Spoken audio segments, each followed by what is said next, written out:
Silakan buang ilmunya.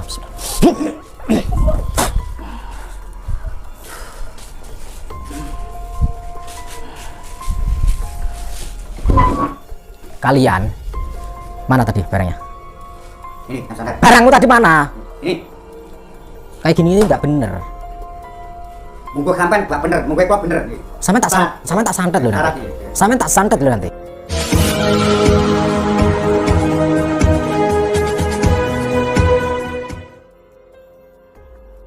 Assalamualaikum sahabat spiritual yang berbahagia. Selamat menyaksikan kembali video dakwah perjuangan Gus Nur Samsun. Dan semoga kesejahteraan senantiasa terlimpahkan kepada para sahabat semuanya. Video ini adalah ketika Gus Nur Samsun bertemu dengan seorang pria tua serakah di rumah seorang dukun santet. Pria tersebut ingin mengirim santet kepada 3 orang adiknya, hanya karena ingin mendapatkan warisan yang banyak. Gus Nur Samsun pun sangat marah, dan kemudian menghajar sang dukun, juga mencoba memberikan faham kepada sang tamu serakah itu. Lalu apakah yang akan dilakukan Gus Nur Samsun untuk menghentikan perbuatannya? Silahkan disaksikan kisahnya selengkapnya. Dan semoga Allah Subhanahu wa Ta'ala senantiasa melindungi Gus Nur Samsun dalam menjalankan setiap misi dakwahnya.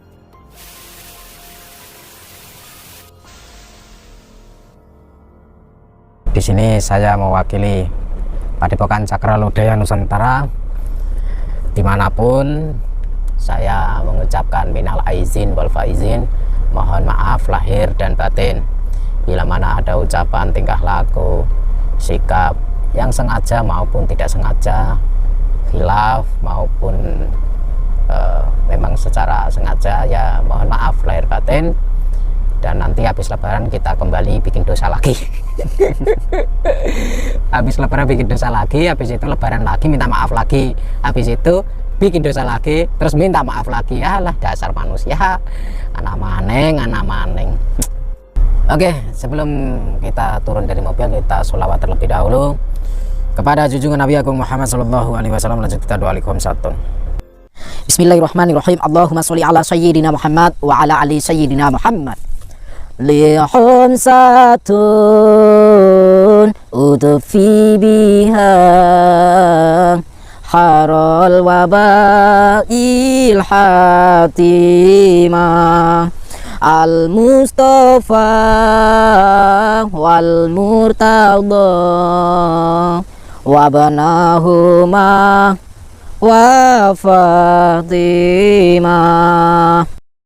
Lihum satun udfi biha harol wabail hatimah al mustafa wal murtada wabanahuma wa fatimah.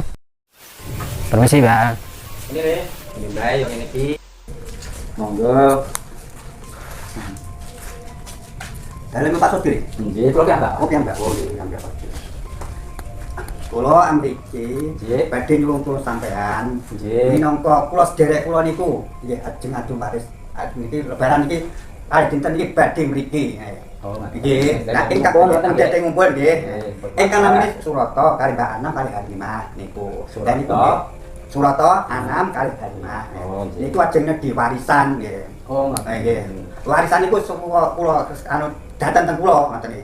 Niki kula nyuwun tulung sampean nggih. Kula nyuwun terus sampean men yung adik-adik derek-derek kula niku sampean santet.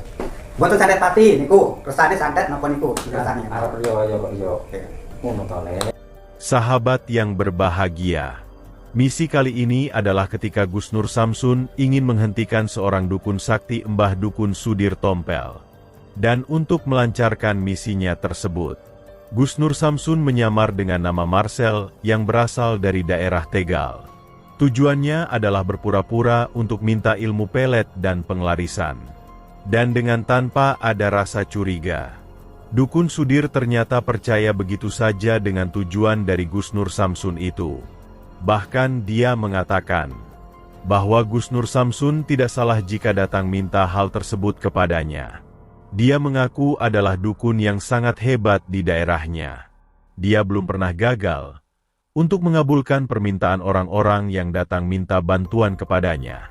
Baik itu pelet, pengasihan, atau bahkan kirim santet, hal tersebut adalah sudah menjadi keahliannya selama puluhan tahun. Sang dukun dengan senang hati ingin memenuhi permintaan Gus Nur Samsun itu, tapi tentunya ada mahar yang harus diberikan kepadanya. Gus Nur Samsun pun bersedia untuk memberikan mahar sesuai permintaan sang dukun Sudir itu. Namun di saat Gus Nur Samsun dan sang dukun sedang serius berbincang, tiba-tiba datang seorang pria berkopiah setengah baya bersama dengan seorang istrinya. Pria tersebut langsung menghadap dukun Sudir dan berkata bahwa tujuannya datang adalah untuk meminta bantuan kepada dukun Sudir, yaitu untuk melakukan kirim santet kepada beberapa orang yang sebenarnya adalah juga adik kandungnya sendiri. Gus Nur Samsun dan sang dukun pun terlihat cukup terkejut dengan tujuan dari sang pria itu. Dukun Sudir mencoba berkata, mengapakah sang pria tega kirim santet kepada seseorang yang adalah adik kandungnya sendiri? Pria itu pun bercerita bahwa dia terpaksa melakukan hal tersebut karena untuk mendapatkan warisan. Dia adalah kakak tertua dari 4 bersaudara. Dalam pandangannya, kakak tertualah yang harus mengatur adik-adiknya, termasuk masalah pembagian warisan. Sebagai kakak tetua dan juga seorang pria, dia harus mendapatkan warisan yang lebih banyak dari adik-adiknya. Namun adik-adiknya itu ternyata tidak bersedia mematuhi perintahnya. Bahkan mereka malah menentang dirinya. Karena itulah dia kemudian ingin memberikan pelajaran kepada para adiknya itu. Pria tersebut ingin adiknya disantet hingga sakit-sakitan, dan berharap warisannya bisa jatuh kepadanya. Dia juga berusaha meyakinkan dukun Sudir bahwa dia terpaksa melakukan kirim santet tersebut karena para adiknya itu tidak bisa diatur. Sang dukun yang mendengarkan cerita pra tersebut percaya saja dengan yang dikatakannya. Bahkan dia juga bersedia membantunya melakukan kirim santet jika sang pria bersedia memberikan mahar yang dimintanya.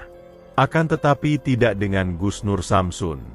Gus Nur Samsun yang mendengar perkataan sang pria itu merasa sangat tidak menyukainya. Bagaimana mungkin seorang kakak yang seharusnya menjadi pelindung dan contoh yang baik bagi adik-adiknya malah tega untuk melakukan kiriman santet kepadanya? Gus Nur Samsun pun berkata kepada sang tamu dukun itu, hari ini adalah hari Lebaran. Seharusnya orang itu saling meminta maaf dan memaafkan, saling bersilaturahmi dan beranjang sana, demi merekatkan lagi sebuah hubungan yang mungkinkah cukup lama terpisahkan. Tapi mengapa malah sang pria itu tega melakukan kirim santet kepada adik kandungnya? Pria itu kembali berkata, dia terpaksa melakukan hal tersebut adalah karena para adiknya itu membangkang kepadanya. Karena itulah mereka harus diberi pelajaran. Dia menyantet itu hanya agar adiknya sakit-sakitan dan tidak sampai meninggal dunia. Seharusnya sang pria itulah yang seharusnya tahu diri. Mana mungkin adiknya tak melawan jika dia ingin mengambil semua warisan yang adalah juga haknya, kata Gus Nur Samsun. Seharusnya pembagian warisan itu dibicarakan dengan cara baik-baik, juga menggunakan prinsip keadilan. Lebih baik warisan itu dibagi sama rata, biar tidak ada yang merasa dizolimi dan dikalahkan. Adapun misalnya ada yang mungkin mendapatkan warisan yang lebih, tentunya harus dengan alasan yang rasional dan disepakati bersama. Sang pria itu ternyata tidak sepakat dengan perkataan dari Gus Nur Samsun. Dia tetap mengatakan bahwa seorang kakak tertua itu adalah orang yang harus mengatur adik-adiknya. Sang adik harus selalu menuruti perkataan kakaknya. Dan mendengar perkataan pria itulah Gus Nur Samsun menjadi sedikit emosi. Karena itulah Gus Nur Samsun kemudian berpikir, selain menghentikan sang dukun Sudir Tompel, Gus Nur Samsun harus juga memberikan paham kepada sang pria tua yang serakah itu. Namun ketika Gus Nur Samsun berusaha untuk menasihati sang pria tersebut, dukun Sudir ternyata malah marah kepadanya. Dukun Sudir berkata, dia meminta Gus Nur Samsun agar tidak ikut campur urusan tamu yang datang kepadanya. Akan tetapi Gus Nur Samsun tidak peduli dengan perkataan sang dukun. Bahkan Gus Nur Samsun kemudian mengatakan bahwa sebenarnya dia mempunyai misi untuk menghancurkan semua bentuk kemusyrikan dan kedzoliman. Apa yang dilakukan sang pria itu sudah melampaui batas dan Gus Nur Samsun harus menghentikannya. Termasuk juga dengan dukun Sudir Tompel. Praktek perdukunannya yang membantu orang-orang berbuat kejam itu juga harus dihentikan. Karena itulah Gus Nur Samsun kemudian meminta sang dukun agar menghentikan segala bentuk praktek perdukunannya itu. Dan mendengar perkataan Gus Nur Samsun yang demikian, dukun Sudir pun menjadi sangat marah. Namun sebelum sang dukun melampiaskan kemarahannya, Gus Nur Samsun lebih dulu menyerang sang dukun dengan ilmu hikmahnya. Karena itulah pertarungan hebat itu kemudian terjadi. Sang dukun yang sudah sangat marah itu berusaha untuk menghajar Gus Nur Samsun dengan kekuatan iblisnya. Nolong orang nggak apa-apa, mijeti kek atau apa kek. Jangan seperti ini, nyantet orang itu nggak punya salah dengan sampean. Mbak ora butuh ceramahmu. Ini penggane Mbak. Aku nggak ceramah, aku mengingatkan. Tahun, ora sampai ceramahin. Sampean mau jadi dukun 40 tahun kayak mau berapa tahun kayak saya nggak peduli saya. Di depan mata saya aja salah. Oh, kowe bae duwe to nek layak kowe templiti rene. Duwe apa? Tibae kowe Duwe ngiten to apa? lek. Ya mbak iki ora pernah gagal nek menghadapi wong bocah sak kowe kowe. Lah gampang lek.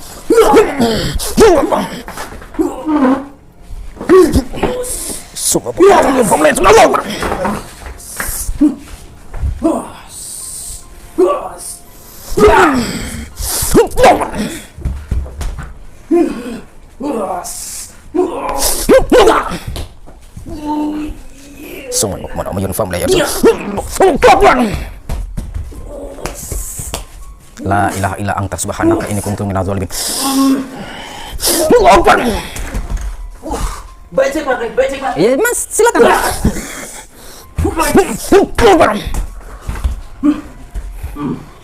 Boleh.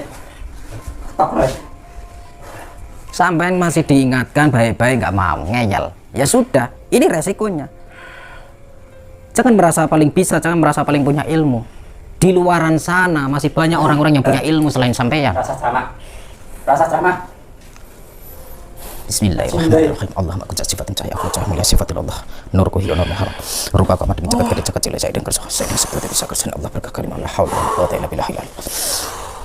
La ilaha illa anta subhanaka inni kuntu minadz zalimin. La ilaha illa anta subhanaka inni kuntu minadz zalimin. La ilaha illa anta subhanaka inni kuntu minadz zalimin. Saya masih mau ngasih toleransi. Sadar atau tidak? Ayo. Sadar atau tidak? Ayo tanding Mbak. Orang sadar.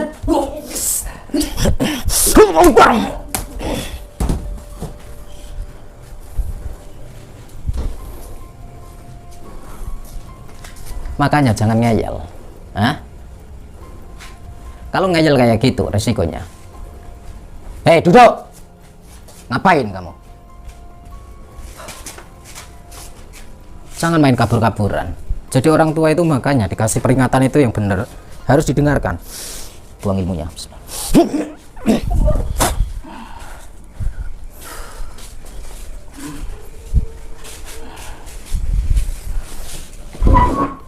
Kalian mana tadi barangnya? Ini yang santet. Barangmu tadi mana? Ini Kayak gini ini nggak bener. munggo sampean mbak bener, munggo kok bener iki. Sampean tak santet loh Syarat nanti. iki. Sampean tak santet loh nanti. Sampean tak santet loh Ah, nanti. gadah guru ya. Gadah guru. Mana gurumu? Guru tadi. Modar iku lho gurumu. Modar iku gurumu. Ayo. Sampean aja macem-macem sampean. Sing mbok andelke sing dadi piandelmu, sing mbok akoni guru nyatane kelenger kae. Musuh cah cilik. Ayo. Dikandani. Tapi kok sik duwe Masih ngeyel sampean. ya tasik to tanah kula. Kok kan teman dukun ya tasik aja ngono. Tata gadah guru. Lihat napa niki? Ora rame-rame. Dan kok betul kayak napa niki? Sampean kalau dikasih tahu itu yang baik-baik itu didengerin. Jangan seenaknya sendiri. Sudah saya enggak sang ramai kula. Apa? Sampeyan mriki lak napa? Lah kok loro bojo kula kok nenten nika. Bodoh amat mau kelenger mau apa, diurus itu. Kuburan masih luas. Sampeyan mriki lak napa kok anu Saya kesini pengen memperingatkan sampean juga, suamimu juga. lah ngerti ati napa? Kayak gini tuh nggak bener. Nah, kerjaan ngaten iki kok mboten bener pripun karena kerjaan setiap hari ngaten iki. Kerjaan seperti ini setiap hari sampean berjilbab, sampean berpeci, kenapa kayak gini? Hah? Malu-maluin aja. Nggak bisa diatur loh, bagaimana? Ya nggak bisa diatur itu sampean. Saya mempunyai orang tua yang ini, Pak Sodir ini, dukun yang itu. Ya saya percaya ini sudah dukun kondang berapa tahun. Kenyataannya kelenger nggak itu? Ya tuh masa kelenger, tapi itu bisa ada kekuatan lagi. Mati kok ada kekuatan lagi. Ada kekuatan lagi. Tak gawe mati kayak kau. Nanti tak buat mati itu. Itu masih mempunyai kekuatan. Ilmunya sudah tak buang pekok. Iya, masa mau dibuang. Oh, ngeyel dikandani ngeyel. Kamu juga merdukun, saya juga merdukun gitu. Saya datang ke sini tidak minta tolong merdukun. Saya datang ke sini ingin mengingatkan si dukunnya, bukan untuk Tapi merdukun. urusan sendiri-sendiri, bukan urusanmu. Kamu mengingatkan, saya diingatkan. Ya, kalau saya nggak mau diingatkan, bagaimana? Salahnya. Ya. Wong kaya ngene iki, saya sendiri. wong kaya ngene iki kudu tak kasih pelajaran sampean. sendiri, saya- Sampean duduk. Ya. Bojomu kaya ngono kae kowe kudu ngelingke kowe. Nggih. Nggih, Tak antem kaya bojomu engko. mboten purun kula dalem ngoten niku. Pun kula pun sadar kula mawon niku kersane. Sing pun mboten enten nggih pun kersane, kula sadar. Lak ngeten iki salah, kula nggih pun sadar. Sadar-sadar laki saiki. Lah ngertos salah-salah elek kula nggih mboten purun to, Pak. Lah cara Lah ngopo ra dielingke? Di bojo kelakuan kaya ngene ngopo kok didukung?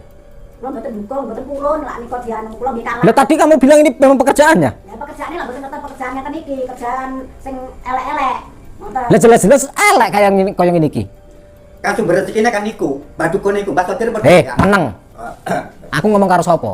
Kok ngeyel terus, tak untal. Kula ya tasik ngeye to, kula nggih bertamu, bertamu yang sepuh. Dukun kula niki ngene. Guru kula ibarate niku. Kula nggih tetep ngeye to, ngoten niku. Sampai pribadi kula pribadi. Mboten anu. Sampean yen dudu wong-wong biasa, sampean tak antem lho sampean. Tak santet dhewe engko kok. Kandhanane ngeyel angel. Kula nggih saged kanten maneh sampean. Kula pajone malih, lintune sampean. Sampean cek arep golek dukun. Ya nggih to, sampean nang ngeye kok sampe bawa dukune, metu ngono. Sampean masih ngeyel? Hah? Tasik lho, perbuatan. Mau sadar atau tidak? Belum sadar lho. Sadar atau tidak? Hah? Ya, ya. Sadar atau tidak? Ya. Hah? Udah. Ya sadar. Ya. Ya sadar ya. Ya sadar. Dikandani aja ngeyel sampean. Ya, udah. Masih ngeyel? Enggak. Udah. Sampai aku tahu sampean cari dukun lagi. Awas. Ya. Namamu siapa? Ya. Jenengmu sapa? Basori. Basori. Ya. Mau ngapain? Nama sampean sinten? Ah. Hah? Ditanya kok malah ketawa kecengis-cengis. Subilah. Ya. Ngapain tanya-tanya istri saya? Kalian berdua tak tandai mah. Sampai itu cengar-cengir loh sampean. Ya, Suami istri nggak bener. Ya, maafin. Sadar nggak sampean? Ya, sadar. Hah? Sudah sadar ya. Saya masih nggak percaya dengan kalian bertiga. Awas kalian. Ya. Ya, sudah. Iya apa? Sadar saya sekarang udah enggak ini kan suami saya udah enggak ada. Saya enggak melakukan kayak gini lagi. Malu-maluin sudah pakai jilbab, pakai peci kayak gitu. Ya tobatlah sekarang. Tobat sekarang. Ya lah tobat kan belakangan bukannya tobat itu depan. Lah ya wong keblingan. Kan ya belakang. Kalau udah tahu salah itu baru tobat. Masih mau cari dukun nggak? Enggak, maaf. Hah? Maaf, enggak bisa. Enggak cari ya. Udah. Kalau urusan warisan itu dirembuk dengan baik-baik dengan adiknya. Jangan seenakmu sendiri. Sebagai kakak pertama itu harus bijaksana, adil, iso ngayomi, ora sak pudelmu dewi. Ya. Jadi wong tua dikandani bayi, dikandani karo bocah ki ngrungokno. Dikandani apik-apik ngeyel. Oh, tak sunati engko. Balik kono. Ngalih. Udah minggat sama tamu juga. Ngalih ora? Ya. Bu. Ayo. Sampai cari dukun lagi awas sampean. Sampean saya peringatkan. Suamimu nggak mati. Alhamdulillah kalau enggak Itu bisa alhamdulillah. Iya, alhamdulillah masih hidup. Entar kalau udah hidup, udah sehat, saya bilangin kalau enggak itu enggak boleh kayak gini. Sampai aku melihat ada aktivitas seperti ini lagi apa sekalian. Ya. Bahkan sampai tak kirim ke neraka nanti. Hah? Astagfirullah, enggak. Insya Allah enggak. Ntar bisa ini saya bilangin. Aku nggak mau tahu ini, buang sana, ke belakang sana. Ya. Buang sana.